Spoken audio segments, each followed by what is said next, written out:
Біз енді салауатты өмір салтын насихаттағаннан кейін адамдарға енді дұрыс бағыт көрсетеміз ғой. Қандай тамақ ішу керек, қай уақытта ішу керек, не ішу керек. Иә? Сонда ал келген адамдар көп айтады. Сонда аға не ішеміз дейді. Шынымен де не ішеміз біз? Мен сонда айтам. Сол тамақты өндіріп жатыр, мысал үшін. Колбаса жеп жатсың ба, сок ішіп жатсың ба, энергетик ішіп жатсың ба, кофе ішіп жатсың ба? Сол тағамды өндіріп жатқан адам өзінің тамағын өзі сүт өндіріп жатыр ма пакетке? Сол сүтін өзі іше ме? Сол колбасаны өзі жей ме? Сол энергетикті, сол сусынды өзі іше ме? Соны біліп алыңыздар. Егер өзі тұтынса, ол қандай саналы адам ба, әлде санасыз адам ба? Соны біліп алыңыздар бірінші. Абай атамыз айтады.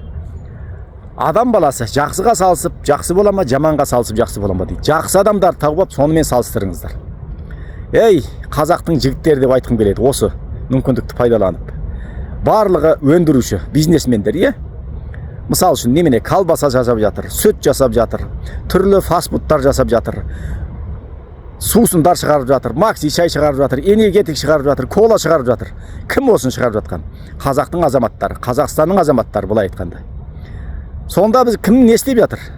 Бизнес деген дұрыс нәрсені дұрыс жасау. Ол адал болу керек.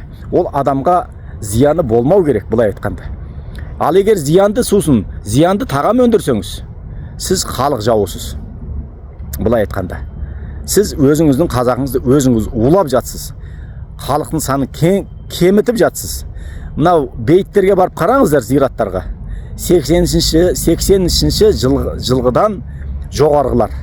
Бұл ненің белгісі? Қазақтың болашағы. Осыдан қарап ойланыңыздар. Сонда қазақтың азаматтарына айтарым, мойындарыңызда аманат бар, бабадан қалған. Мына елді ел қылатын, жер қылатын сіздер. Сондықтан сіздер зиянды сусын, зиянды тағам, зиянды зат өндірмеңіздер. Темекі, сусын сатпаңыздар.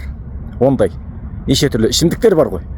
Ал кімде-кім болсын сатады, бұл халық жауы. Ал сіз отырып алып, дастархан басында елге жақсы әңгіме айтпай ақ қойыңыз онда. Бұл деген екі жүзділік. Істеп жүргеніңіз басқа, жасап жүргеніңіз басқа, айтып жүргеніңіз басқа.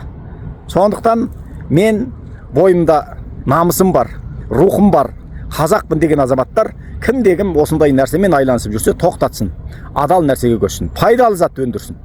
Сондықтан айтарым сол. Өйткені мойныңыздағы аманатқа қиянат жасамаңыз.